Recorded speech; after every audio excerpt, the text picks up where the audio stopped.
Hello, folks, and welcome to another episode of VG Cast. My name is Paul /Viv Graham, aka Daxter23Jack, and today I am joined by Marcus, aka Kulak. Hello. Grace, aka Holy Diver or something. Holy Wing Diver. Not that it matters. Anyway, hello. Okay. No, say it one more time, because what was that? Holy Wing Diver. What's that from?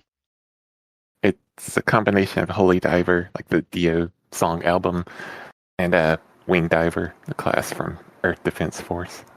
Gotcha. Good to know. All right, sorry. Go ahead with the introductions. Oh yeah, no, it's fine. Chris, aka Korea9. Hey. Ben, aka JK394. Hey. And last but not least, Javi, aka Javiously. What's up?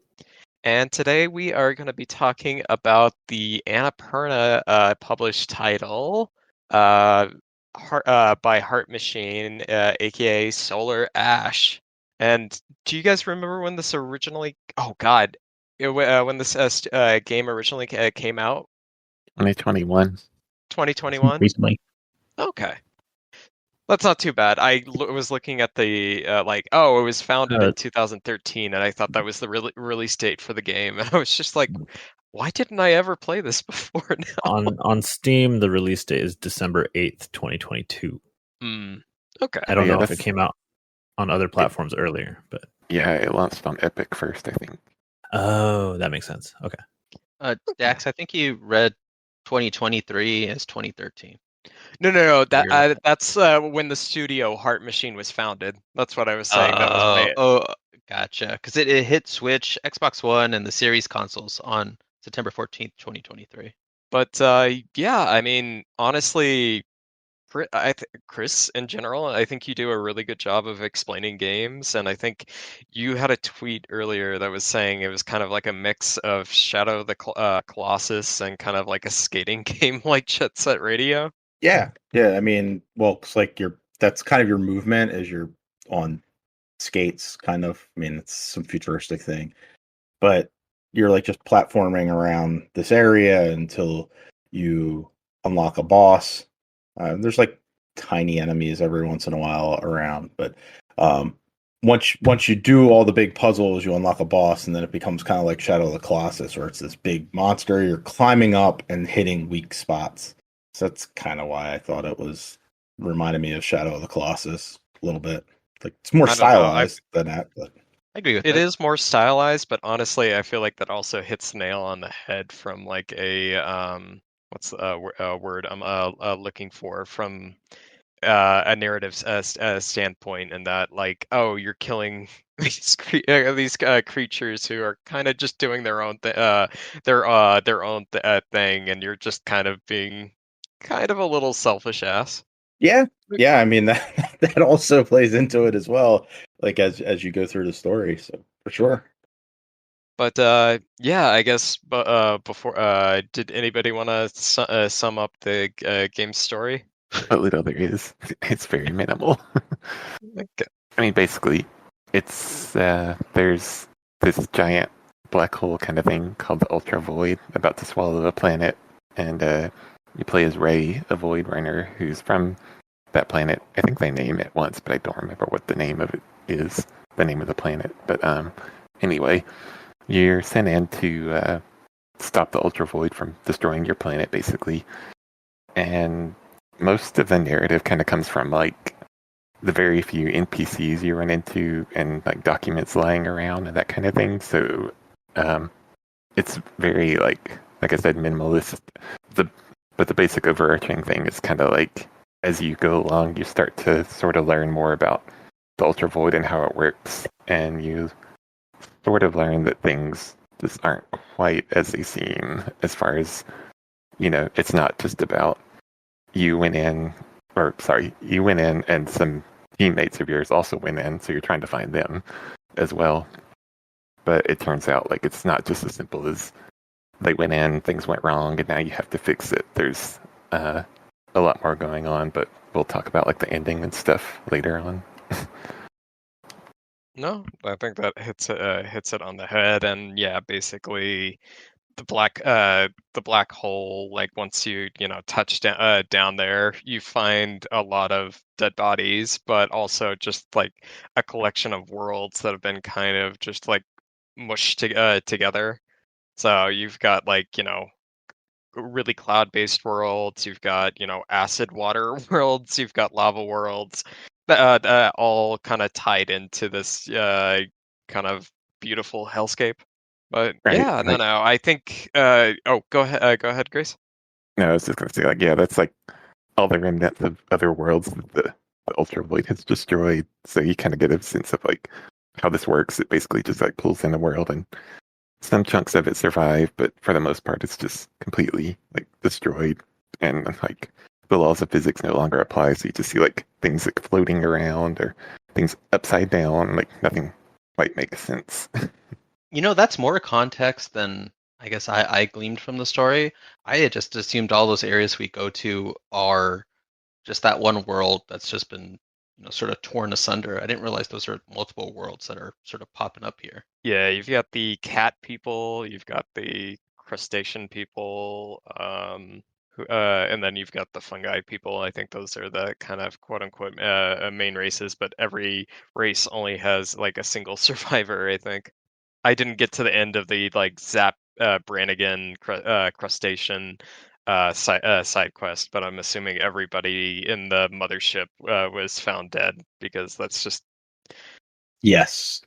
very short-sighted industrial people. Let's electrocute this line we're climbing up, because climbing in the dark is dangerous.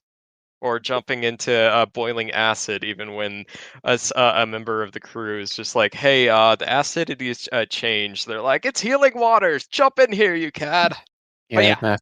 not the brightest bulbs. But yeah, there's like one survivor, but he ends up getting off at the end of the side quest, so it doesn't work out for them. And then you've got the cat, who I thought at first like the void kind of wreaks havoc on your memory, but it just seems like she did something. She did something to a partner of hers. Didn't know he was going to be there when a bomb went off, and just pretty much like, maybe not delusional, but very like almost insane from the guilt, and keeps like forgetting the incident, and then keeps coming back and remembers it like over and over and over again. Yeah, that kind of ties into one of the things that the ending reveals, which, I mean, we can go ahead and talk about it. Obviously, there's going to be spoilers, but like at the end, There you are? find out. Not done yet. At the end, you find out that the starseed is just not reversing time; it's just repeating time. So, like, some of the survivors you see probably are literally reliving the same things over and over, because Ray's like journey always starts and ends at the same place. Like, you come in, you do all the stuff, you activate the star seed, and then it just sets you back to where you come in and you do it all over again. So they So probably are you saying it's not a loop, it's a spiral? What? It's just an Alan Wake 2 reference. Oh, Yeah, okay. I just thought that, there yeah. was a Gurren Lagann reference. It was like, row, fight the power. I'm Maybe. I'm I don't replaying know the what that first is. Alan Wake. I'm replaying the first Alan Wake right now before I play the second one, so I haven't played the second Oh. one yet. That's fair. What I said won't make sense until it does. Yeah, so spoiler, I didn't get to the very end of the game. I'm at the I think I'm at like the 95% mark. I'm about to face the big boss dragon, and then I'm assuming there's another boss beyond that. Maybe you're fighting Echo, which is, I'm guessing, a version of yourself. Yes. Pretty Yeah. accurate. Yeah. Kind of. Okay. Yeah, kind of. I Good, mean, it's literally good in the assumption. name. Yeah. But yeah, so I mean, like I said, I didn't finish. I didn't finish the game. I was studying for my licensure exam this week, so I kind of procrastinated beating the game until the last moment. But regardless, yeah. How did you guys feel about the ending and like the dual choice? Oh, I felt like the choice didn't really matter too much. I was actually going to speak a little bit about the gameplay itself, where it It almost feels like Sonic, I guess. You got to go fast. That's what a lot of Yeah. the platforming sort of goes into. And I'm not super well versed in sort of where Sonic's gone in modern day, but I thought it it did a pretty decent job of that. Like, you never go too fast where it's just ridiculous, but momentum was such a key in like delivering on these platforming challenges that I really appreciated that as part of the game, but it also never felt like one little mistake screws you entirely. There's enough checkpoints and there's enough to sort of like, just sort of circle back around, just to try it one more time. Like it was sort of a really chill experience.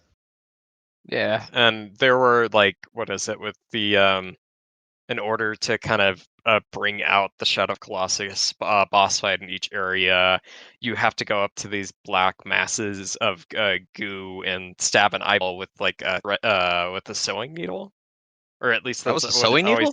needle? I Yeah, I think mean, so. it was Right? It cool, has. whatever it was. Yeah, it was dramatic. Yeah, no, very stylized, but yeah, you have to go up to each of these things and stab it. At first, it's really simple, but then towards the end, it gradually gets more and more complicated. And sometimes I would have to do that over and over again because I would break the thermometer and then try to go to the next one, and then like barely miss the timer and have to like redo it for some of them.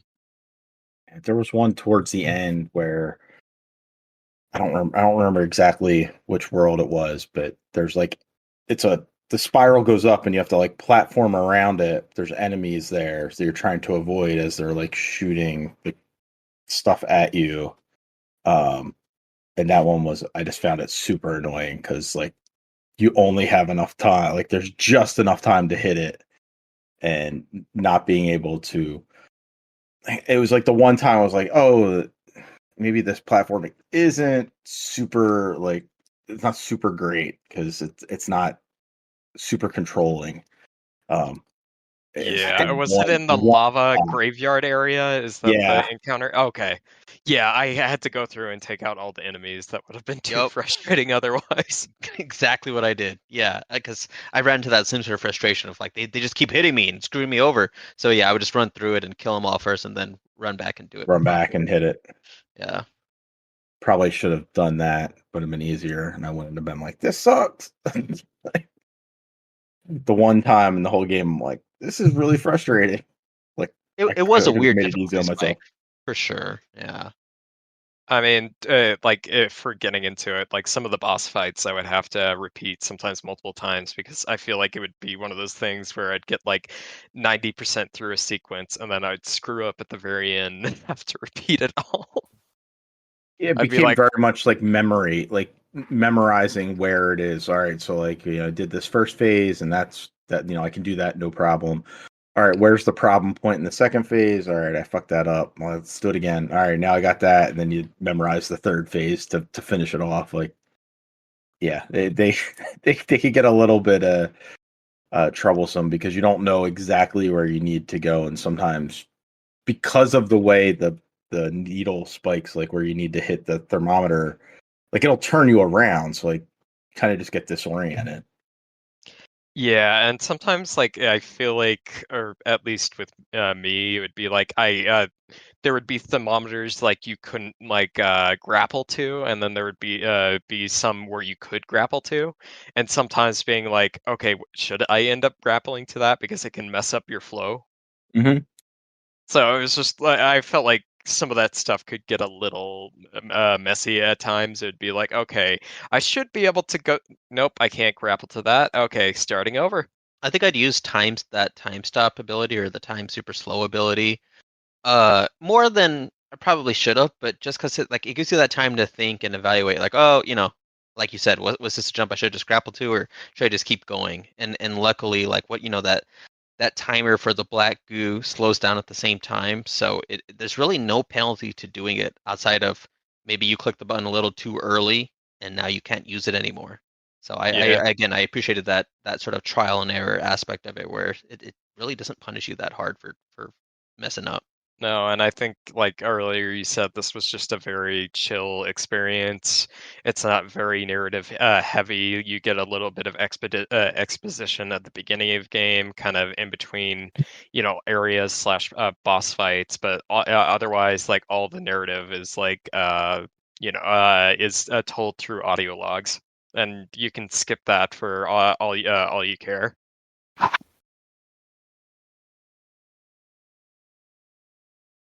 Ooh. Yeah, sorry, we're all here. I was waiting for somebody else to speak. Looks Yeah, like I don't want to monopolize the conversation for sure. I guess for me, one of those things that I was sort of wondering about and wondering how y'all sort of felt about it was personally, I found the sort of gameplay loop of the game to be, it was tight enough, but quickly became repetitive. So like the way I played this game, I would come in, hit a couple of those little eye things to unlock a boss. Depending on sort of the length of the session, it could be like yeah, like I do a boss a session, or I do half of an area a session and then unlock the other half later. Um, but did the way y'all play the game, was that different? Did you just hit larger chunks at a time, or like sort of how did you tackle this one? I think mean, I I played. finished. Go ahead, Grace. Sorry, I played it pretty much like Friday and Saturday. This past Friday and Saturday, so I kind of did like big chunks over 2 days. But so, uh, I do get where you're coming from. This was actually my second time playing it, and like my memory of the first time playing it was this, oh, this is such an amazing game. It's so unique. It's cool and everything, and like that was pretty much all I remember. So going back into it now, it set in like, oh yeah, this is still really cool, but it does kind of have some repetition. Like I didn't remember how, I don't want to say repetitive the boss fights are, but I mean like the first two bosses are almost like not quite identical, but just very, very similar to each other. And even though the other bosses do change things up a little bit, it's still the same basic gameplay loop. So I definitely agree there that it does set in a little bit. But for me, like, besides the fact that I was playing it so close to the time that we were recording, the other reason I was able to like play longer and kind of settle myself into the world is just because I think the world is really cool. Like I love seeing it. I love the traversal mechanics. Like the only thing I don't like is like the regular enemies. They just kind of seem like they're just randomly littered around just for something to do. Like, oh, this game needs regular enemies, so here we go. We're just gonna drop some here and there. That's kind of the only thing that sort of dampened my outlook on it. But it's otherwise, I was just like, I got really sucked into the world, even though again, there's not a whole lot in terms of like background or explanation for much of anything. It's just like so cool to look at, so cool to move through that, it was easy for me to just settle in and kind of take my time and enjoy myself, as much as I could. So I didn't mind playing for 2 or 3 hours at a time sometimes. Yeah, Nice. the game's definitely repetitive, I think. It doesn't really, you don't really get any like new tricks or abilities out. Pretty much everything you can do from the start, you can just sort of always do, and some of the suits give you like tiny little upgrades here and there, but you can pretty much just do the same thing, and the enemy variety isn't super interesting. But I do think that the world itself and like the traversal, I think is kind of what I really like about this, especially since like they do some like weird stuff with gravity, especially in like the later levels. Yeah, I think the game gets better as far as like level design. It gets better and more interesting the further in you go. I think that's where some of the more like when you're in the acid water area, and then even like the lava stuff, I think that's where the platforming stuff kind of gets more interesting. Yeah, I was gonna bring that up because I think the acid area was kind of my favorite part of the game so far, because I felt like it would kind of help switch things up. It'd be like, oh, these aren't like instant death pits. I can move along them for a certain amount of time, so it kind of added some variety to it. That, and I just like the boss fight going up that guy's sword and fist were, I don't know, fun. That's I fe- such an interesting take because, like, to me, that acid area, in particular, the acid area, I was just like, oh, this sucks. Like it's interrupting the flow of the movement so much that it just felt like a different game. And had the game started anywhere near that, I probably would have dropped it. Okay.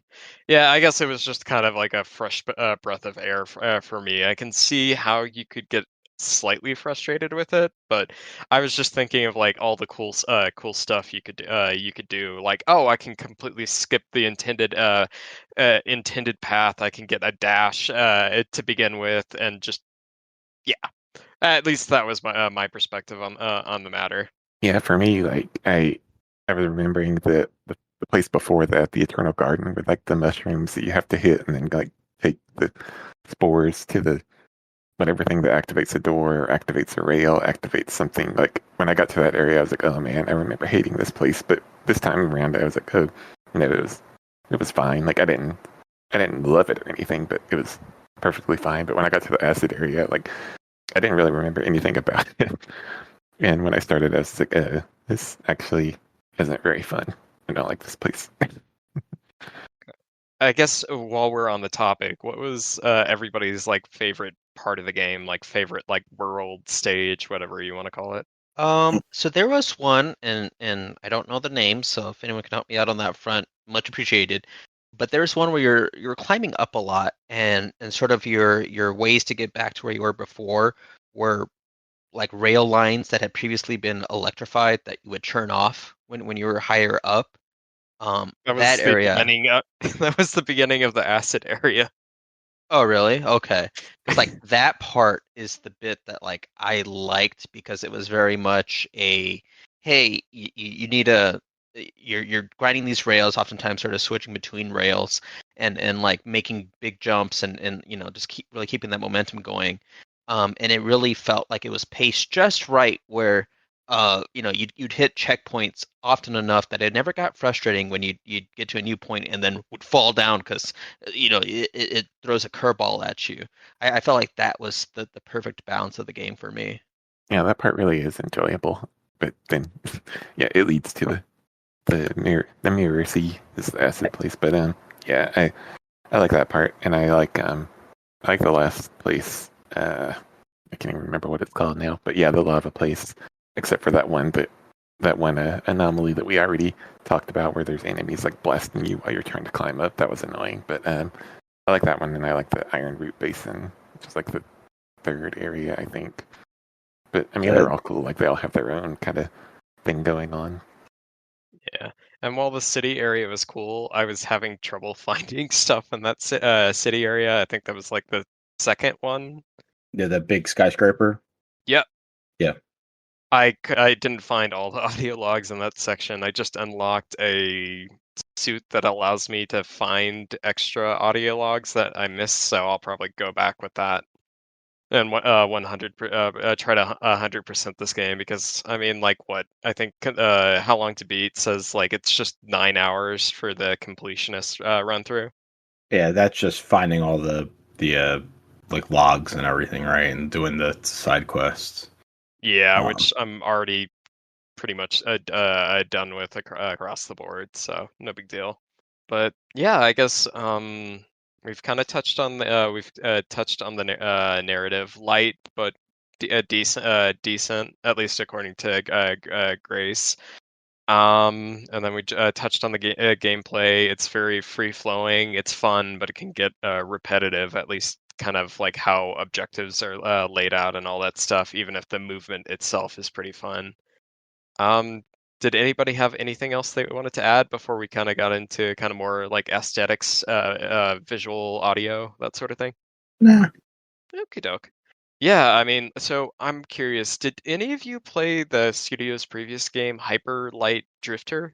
I tried it just because of the sort of critical acclaim, but I can't say it's anything that holds a special place in my heart. Okay, I was just wondering like how similar it was to this game. You know what I mean? Oh, it's really different. It's like a totally different game. Okay. It's Isn't like a that top like down Zelda? Yeah, it's like a top-down kind of hack and slash. It is like a combat-focused title, though. So Okay. like, you got like a parry and a dodge, and like it is very much about like twitchy action. But But yeah, this is like a 3D platformer skating game. It's like completely different, but the aesthetic carries through. It's lots of that hot pink and cool blues. Like the color palette is very similar. Honestly, I feel like. Oh, go ahead.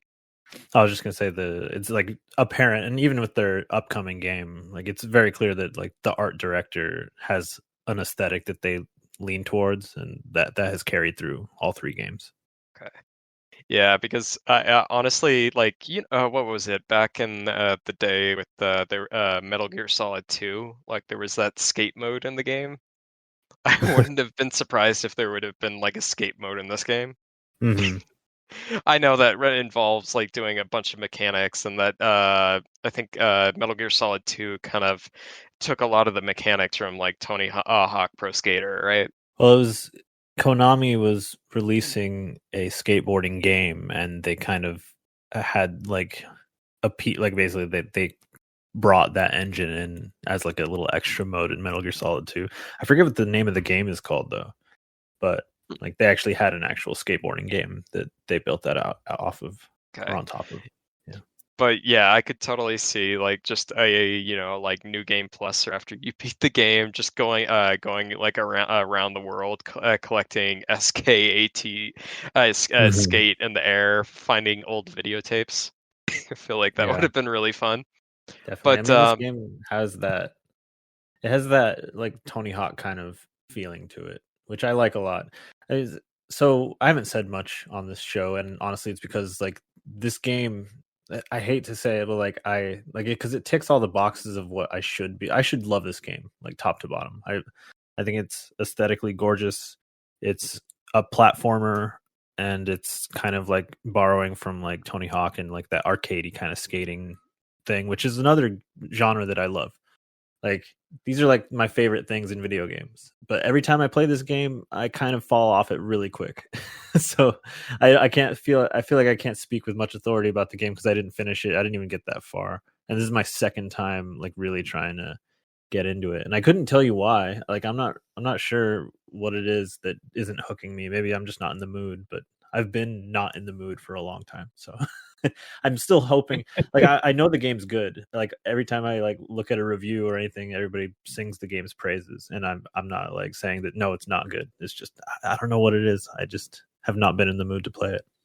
I think that's okay. I mean, sometimes a game can seem like completely up your alley on paper, but in action, it can work out completely differently. Yeah. So I feel like you shouldn't feel too guilty about that. You gave it its 2 cents. Yeah. Well, on the like- other hand, Javi, have you considered, respecting video games and the people who make them? I've considered it, and I'm choosing not to. No, but no, I do Wow. think that I am absolutely leaving the door open for one day picking this up and like falling in love with it. Like I should. I feel like I should, but today's not that day. Maybe you just have to wait until you go senile. Just give it Yeah. another like 40, 50 years, and then you can play it then. I thought you were going to say, because we were talking about how old we are before we started recording, I thought you were going to say, give it another 40, 50 minutes, and then I'll be ready. Nah. But yeah, and then music-wise, I didn't think it was anything too special, but I feel There was music here? Yeah. Oh, shoot. I don't remember that at all. To be fair, pretty quickly into this game, I'd be like, okay, this is the part of the game where I can just put on a podcast, and then I'll turn it off or like pause it once I get to a boss fight.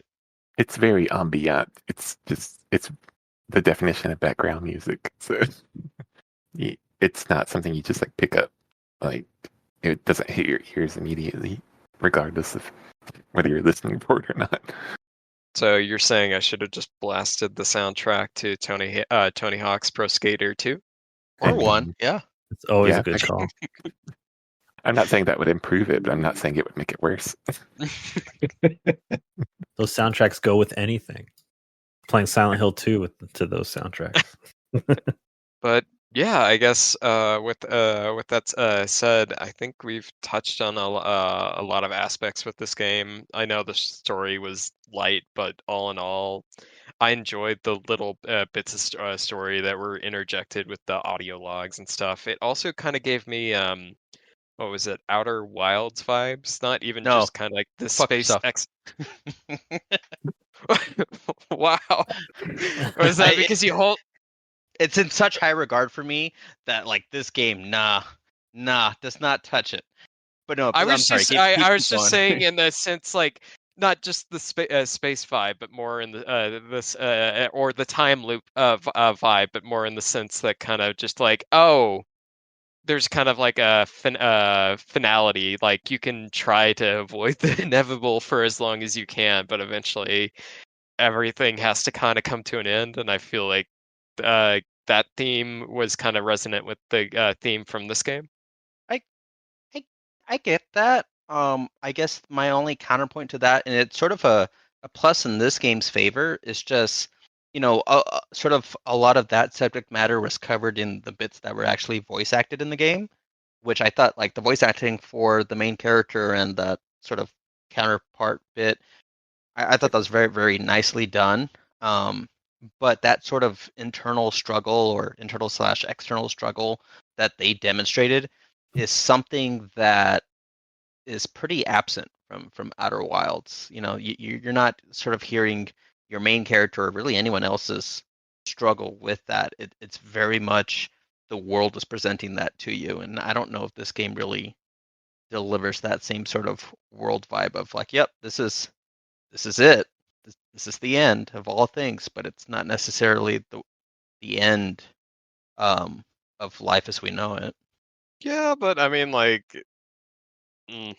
and then you've kind of got like the geopolitical stuff in the background being like, oh yeah, our world couldn't get its shit together in time, so we have to, we're the what is it? I never saw the movie, but Armageddon with Bruce Willis.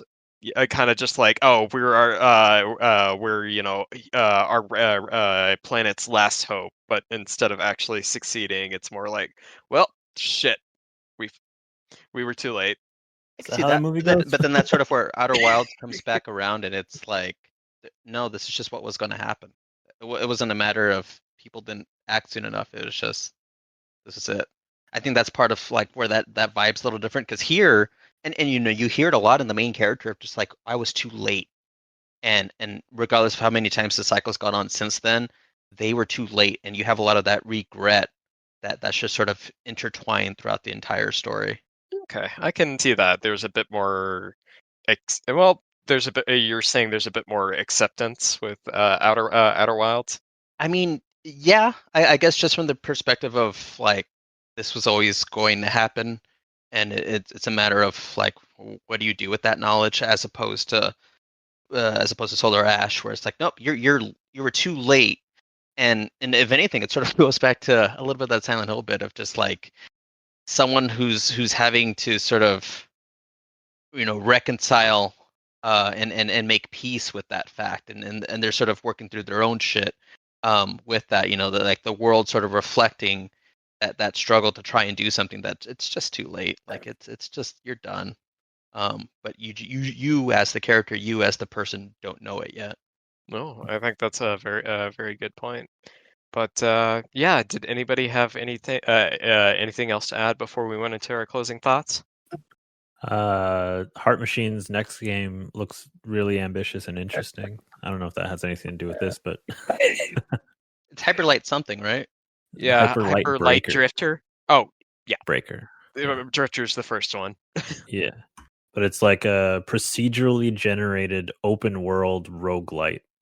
So no, not roguelites. Son of a bitch.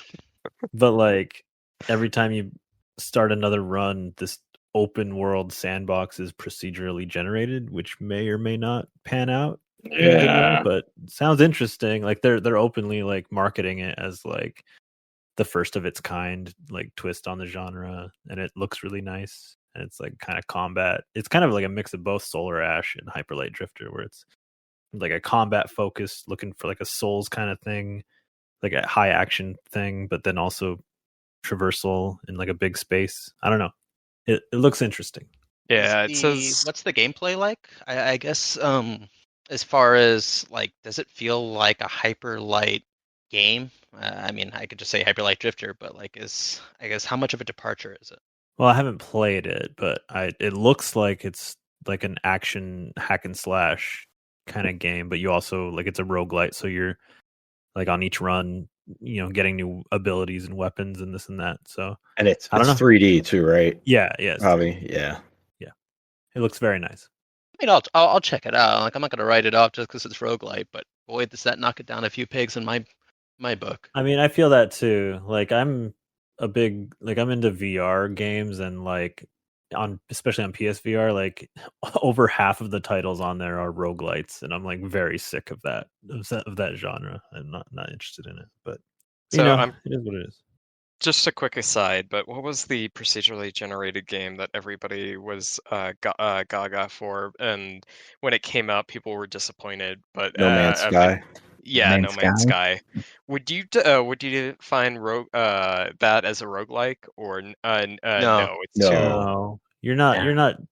You're not restarting run-based. your runs. Yeah, there's no runs in No Man's Sky. You're just like Like the universe is procedurally generated, but yeah, it's your character. You're going on the adventure with that character. It's not once you die, it's over.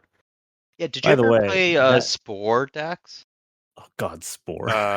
Will Wright, the Sims. Yeah, Will Wright creator, did Spore. that. Yeah. Did you ever play that one? No, I did not. Okay, because like to me, that's sort of more in line with like your gameplay loop is pretty set in stone. It's just sort of the dressing that had changed. And again, I am talking about like early No Man's Sky, not once they started adding on a bunch of different features to the game. But just where No it's just Man's like, yeah, Sky has go ahead. had consistent huge updates. It had a big update like 2 months ago also. Yeah. Like it's just constantly growing. It's kind of unprecedented. Basically Also that game's just really game. cool in VR. If you have the means, check out No Man's Sky. Super cool. I did not know that it was available in VR. Yeah, they've on really both just PSVR and exploring. PSVR 2, I believe. Yeah. I'm sure PC too. Yeah. So beware though, if you're sensitive to getting sick, don't try to fly the ship in VR. You can get sick in like half a second once that like your ship starts rolling or whatever. You're like, oh my God, what happened? But it's really, really cool. Cool. But yeah, with that said, Ben, would you be willing to start us off and giving your final thoughts on the game? Yeah, sure.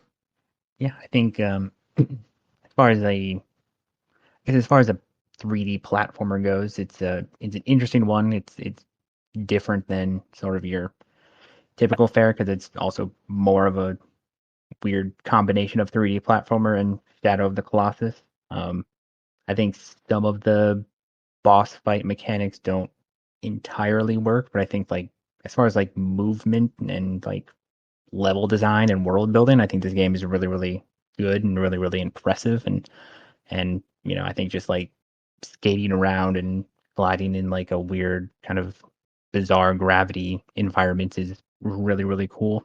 And yeah, I really like the game. Sweet. And with that said, Grace, do you want to hit us off next? I'll hit it as far as I can. So like I said, I'll start off by saying I can't really say a whole lot that I haven't already said, but this is my second time playing the game, so it's I've been looking for an excuse to replay it for a while, so I'm glad that we chose it for this because it gave me a reason to I don't want to say pop it back in. I don't have it on disc because there isn't one, but you know what I mean. It gave me a chance to boot it back up and run back through the world again, which is the biggest, kind of one of the biggest draws about the game is just the world, very surreal, very dreamlike.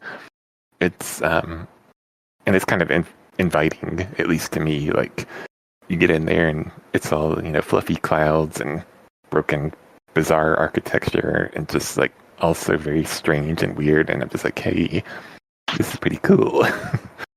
So I really love it for that, and of course I do love the traversal. It's very fluid, very very fast, but as I think Marcus said, it's not too fast. Like it's not Sonic speed. You're not flying all over the place, crashing through the wall and falling out of the sky like you would in Sonic Adventure sometimes, but it's really good on that front as well. And of course, the boss fights are they can sometimes feel a little repetitive, but they are a nice show as far as like, you know, these bosses are huge. They mostly look different from each other. They're all very they're all just weird, like bony goo creatures, and it's just like, where did this come from? Like, who dreamt up this you know, crazy like world and all the designs in it? Because like, it's so very just odd, but it's all also like unique in that way, and it's just like very fun to look at, very fun to be in, play around in. So I really appreciate kind of all the elements and the way they come together. It makes it a really great experience overall. Nice. And I know you weren't as high on the game, Javi, but what were your final thoughts, all said and done? I mean, yeah, not. I'll probably just repeat myself. Or like, I think it's really gorgeous, really nice looking game. It feels great to run around and skate around and, you know, lock on and shoot into stuff, kind of like a Sonic game. I think it's a good game. I just don't think I was in the mood to play it. But I will revisit it someday, and hopefully it'll click for me. Okie doke. And Marcus. Yeah. You know, again, I'm not gonna be breaking too much ground here as far as stuff that we haven't already covered. I'll say that the way I consumed this game with those couple objectives, or you know, a boss at a time, to me felt like my ideal way of playing the game, where that repetitive loop didn't grate on me too much. Once I started sort of feeling like that downside of the game, I would just drop it and like just go play something else for the time. But you know, while I was playing and while I was sort of in that zone, that movement I think is something that it's a bit of a visual flourish. Like, yeah, I don't really think, like, you know, your character could just be running and you'd have almost the same gameplay impact, but because they try and sell you as like skating around this world, you know, it does feed into that sort of dreamlike aspect of things, where it's like, yeah, you know, you're I don't know if you all have had those dreams where you're like, you really feel like you're running and you're sprinting, but like you're moving like molasses through this. This has that similar thing where it's like you're person skating around, but you're not skating at a super fast pace. You're just sort of moving and gliding around the world. And combining that with, like, you know, you'd have a quick little slash of whatever your weapon was as you were encountering enemies. I just felt like that was a perfect balance of like, yep, you encounter an enemy and you can dispatch it if it's dispatchable, but you don't want to run into a bunch of enemies with that, because it's not a one-hit kill. It's not something you're just gonna do away with enemies really quickly. So it really felt like one of those things that it encouraged you to maintain your momentum and movement, or you could switch around and like enter a combat arena and sort of deal with things that way. And like that alone introduced some variety into the game that, you know, I thought was pretty sorely needed. But I think I want to say Grace touched on this earlier, where it's like so much of this game is the vibes, and I think they nailed that pretty nicely. It's one of those things where the game's pretty short. I want to say 4 to 5, maybe 6 hours if you're pushing it. And that feels like a good length. Like, I really wouldn't want to play more of this. They feel like they sort of exhausted what they wanted to do with this world and what they wanted to do with the gameplay with that time length. And I think that they're respected the player's time as much as possible. But, you know, all that said, it feels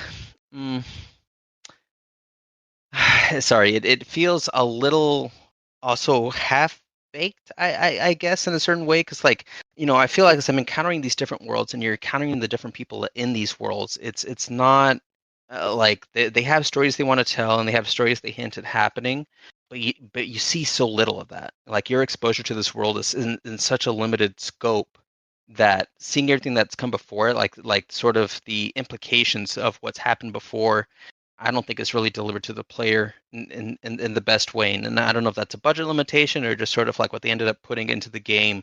But it just sort of it lessens the impact of a lot of the sort of cataclysmic events that they portray as happening. I'd also put forth, and maybe one of y'all had the answer to it, but like sort of that your encounters with what essentially ends up being yourself. Like I don't really understand how any of that happened, you know, and some of those questions don't feel like, yeah, they add into sort of that sort of like what's going on here, that dreamlike aspect. But when you sort of look at it from a narrative perspective, it's just like, okay, but like why did that happen? I don't know. And it makes for oh no, go ahead. Tell me please, some of the answers. I think it was just a situation where you have this being that's repeated time so much. She lost her entire sense of identity, and I mean, if you want to look at it from like, okay, what's the cause and effect? How did our character Ray turn into this being called Echo, who perpetually has like a freaking needle pierced through her chest? I think it's a giant metaphor. Right, but like, so like, I mean, you keep going back to this person, when you're sort of making that sort of incremental quote unquote progress throughout this world as you sort of get back to the same place you started from. Like it, yeah, when you view it from a metaphorical sense, it makes a little more sense. But when you're trying to view it from like the world that they built sense, like I don't understand, like where does this come into play? Just bits like that where it's just it feels like a lot of good ideas that just didn't quite tie together well enough. Like I'm glad I played this game. I want to make that clear that like it was pretty cool playing this, and again, the way I played it really was the best way for me to play it. But it's tough for me to recommend it to other people. I think is the thing. It's one of those things where it's like, hey, yeah, try it out for an hour. If you're down with it after that hour, keep going. But if you're not, then I just don't think it's for you. I really don't. I think the game is that sort of transparent with like what it is, that after an hour, like you'll know whether you like it or not.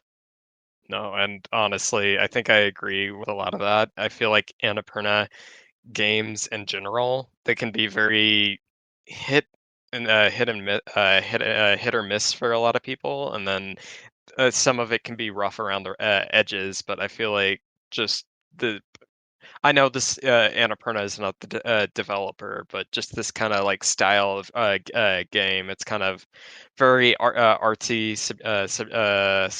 subjective. So I feel like it kind of in that vein, it feels like a perfect representation of that publishing studio, which is kind of a little fitting considering that the entire staff of that publishing studio left due to internal conflict. Is that still where they like sit at this day? Is that just, are they just done? Well, Annapurna is quote unquote brainchild of a very God, why am I having a brain fart right now? The guy who owns Oracle. No, I think it's his daughter actually. Well, he's seeded the money, but yeah, he's the funder of it. Okay. His daughter is just the one that's kind of like, oh, I want to be in charge of something. So he's like, all right, well, here you go. Yeah, wasn't the Heroes guy involved in some point in that? No, the Heroes guy was Outer Wilds. He just exclusively that. I think so. He was responsible for helping put that studio together, I thought. Well, yeah. No more than I would, but that's interesting to hear. I guess I'm not... So, like, as far as Annapurna Interactive goes, or their game publishing side, like, do they still have projects in the works? They have contracts. Like, they're still going to publish, I guess, the games that were out there, but... Including Alan Wake 2! Anything more. Woo! So their deal with Alan Wake, well, with Remedy, because it's not for Alan Wake 2 was published by Epic, but their deal with Remedy is actually with Annapurna Pictures.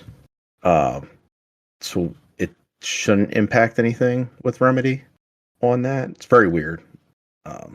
Because that happened like basically back to back. It was like, Remedy was like, "Hey, we've signed a deal with Annapurna," and then next thing you know is like everybody left Annapurna Interactive.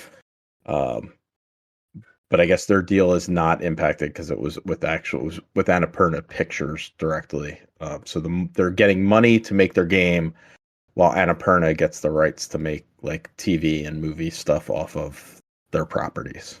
Okay. And yeah, just to answer your question, Marcus, Masi Okai, the time traveler hero guy in Heroes, that actor is the founder of the studio that did Outer Wild. Gotcha. So just that one studio. Yeah, just that one studio. Okay, cool. Good to know. And I'm just passing along what I saw in a YouTube video, but from what I understand, the founder of Heart Machine named the studio that because he happens to have a heart condition where like basically he could pass at any time, and so that's just always top of mind. And I guess the themes of the two games they've made so far both are about mortality and the finality of life, and that everything's temporary. So I guess do with that information what you will, but I think it's an interesting lens to look at what these games are about through. So yeah. No, I think that's a good way to look at it. Yeah, I thought when I was reading the Wikipedia, I heard that the studio was named after a congenital heart effect or heart disease, but I didn't know the founder of the studio had that. So thanks for sharing. And yeah, finally, Chris, do you want to take us away? Sure. I really liked the game. I didn't really care about the story. Didn't like whatever. It was there. But it was really like the gameplay. Like I really enjoyed playing the gameplay, traversing the world, and ultimately fighting those big bosses. I found it really cool. I ended up playing it in like 3 fairly decent length. I mean, not like super long. I guess like probably 2.5 hours each sessions. So I was a little more engaged with it directly than Marcus was. Like I didn't feel the repetitiveness wearing on me that I was like, I need to jump out of this. So like play a couple hours and be done with it. And it's a fairly short game in general. It's only, I think it took me about 6.5 hours total. So it's not long. So yeah, I really, really liked it. Really liked the style to it.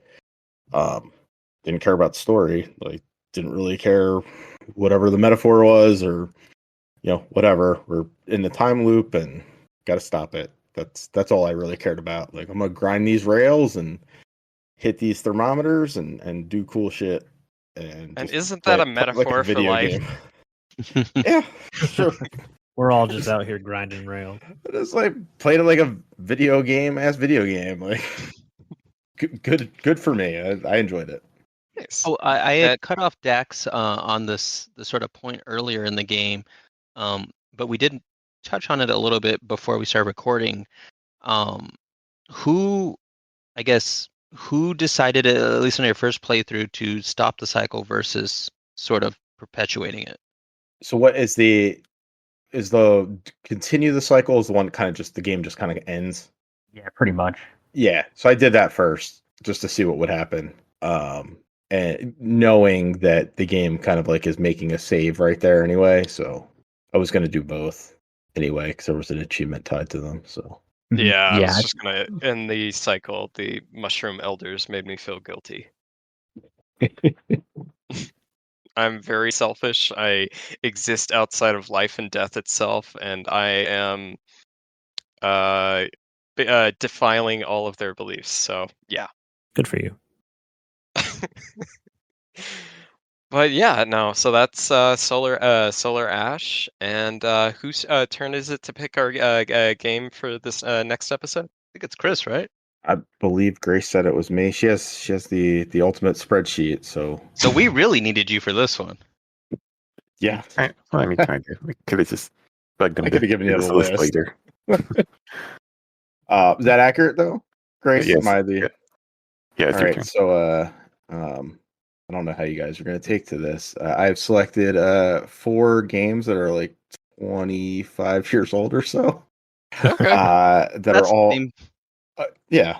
Well, the theme is more RPGs, so that might be where you guys like want to throw daggers at me. But I picked 5 from specific like era of PlayStation RPGs. So here we go. I'm gonna start dropping them in. Oh boy.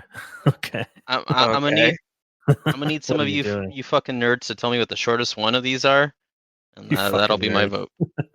It's the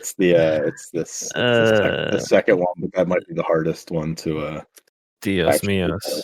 Yeah, I was gonna say like, I haven't finished it just because it's so like the save system is so obtuse. You just have to beat a boss, and it's like, okay, here's a save point. Now go play for another 6 hours, and you get to the next one. Star Ocean also has a remake that I think it might have actually just left PS Plus, but Yeah, the remake I- is shorter.